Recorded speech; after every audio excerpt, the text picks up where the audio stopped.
Good day everyone. Today I will going to present my research entitled In-Home Parent Tutoring Procedures and Children Academic Behaviors. Introduction. The main role of the home tutor is to guide, encourage, and support the child in developing independent learning skills and completing set tasks on time. Children learn best when they have a secure and positive learning environment, especially when taught by their parents at home. Parent involvement in the education of their children, in which extramural parent tutoring is embedded, has grown in prominence and as a movement has garnered support, endorsement, and substations from several philosophical, political, psychosociological, and education quarters by Corner 2014. Participation of parents in the education of their children is a subject which has received considerable attention in recent years. First, the evidence overwhelmingly demonstrate that parental involvement is the school in which children's learning is positively related to a number of relevant education variables, including achievements, behavior, self-concepts, future expectations, and attendance of their children. Furthermore, the greater the level of involvement, the greater the achievement and performance benefits. Finally, the earlier in the child's education process the parental involvement begins, the more powerful the positive effects will be Conklin and Olson 2017. With the preceding ideas in mind, the researcher would like to find out in-home parent tutoring procedures and children's academic behaviors. As an educator, this study will help me understand efforts that some parents do to help and assist the learning of their children. Conceptual framework is our input, the in-home parent tutoring procedures and children's academic behaviors. And the output is implications. Theoretical framework is the theory that is anchored to my study is about the in-home parent tutoring procedures and children academic behaviors, and also the implications. Related literatures and studies. Thurston 2019 stated that there's plenty of evidence that shows positive communication between parents and teachers helps improve academic performance.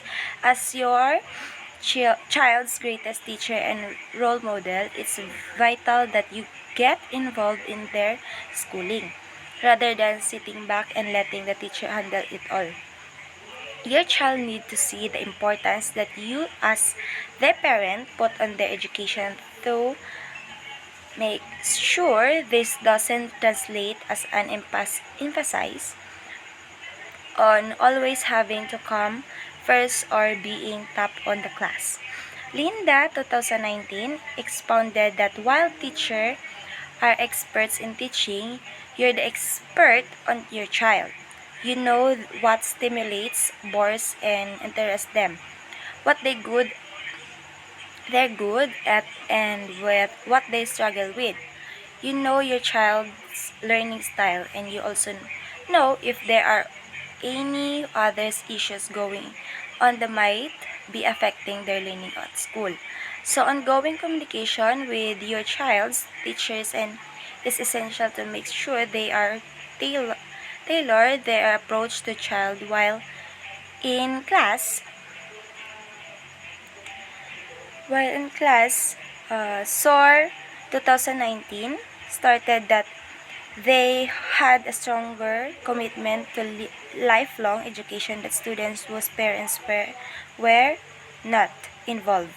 Crimes, alcohol use, drug use, and other antisocial behaviors decrease among adolescents as the amount of parent involvement in schooling increase. There was a general avoidance of high-risk behavior. Wi- Students will felt um, with involvement. Parents were nearly 3 times more likely that students whose parents were uninvolved to be engaged in school. Typically exhibited higher achievement, better social skills, and higher levels of self-esteem. Apply 2017 continue his discussion of the outcomes of parents' involvement with the following information.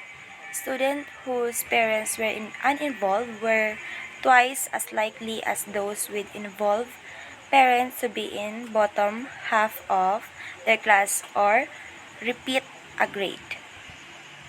Statement of the problem. Generally, this study will determine in-home parent tutoring procedures and children's academic behaviors. Specifically, this study will answer the following question. Number 1, what in-home parent tutoring strategies are implemented by parents? Number 2, what is their children's academic behaviors?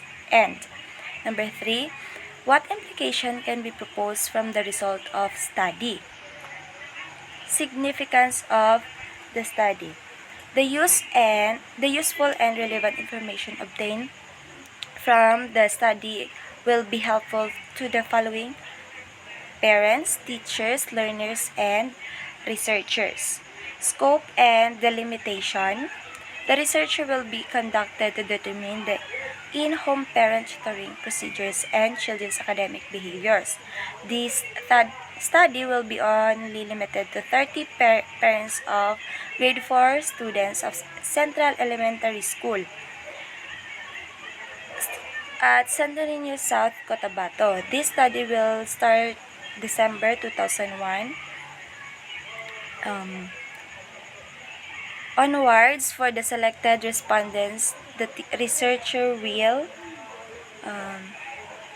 use the purposive sampling. Scope and delimitation.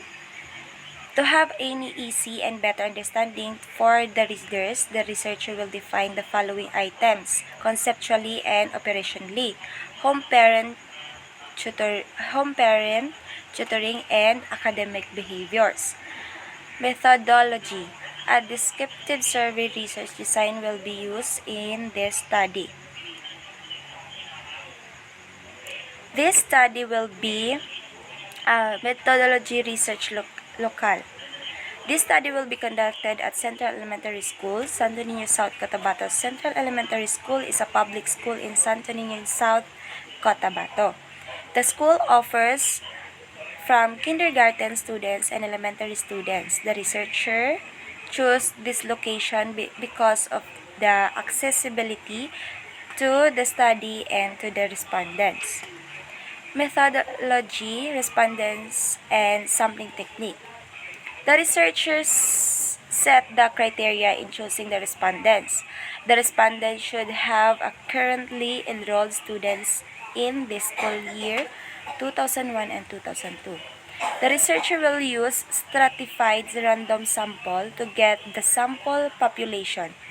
They will be taken as the key informants of the study because they have the capacity and knowledge of the process system and could give such information needed by the researcher. Methodology, research instrument.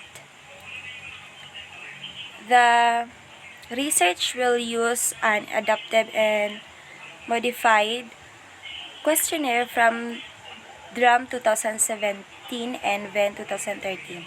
The part 1 of the survey questionnaire is the input, home parent tutoring, and the part 2 is about the children academic behavior. Methodology, data gathering procedure. Prior to the conduct of the study, the researcher prepares a letter request to conduct a study from the school Principal. Upon the approval of the request, the researcher coordinates with the principal to identify the reports to obtain the number of parents' respondents.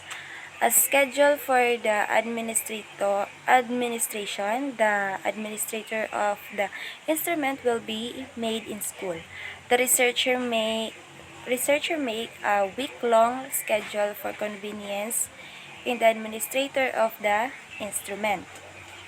Before the data will be gathered, the researcher explains the objective of this study and will distribute the questionnaire to the parents.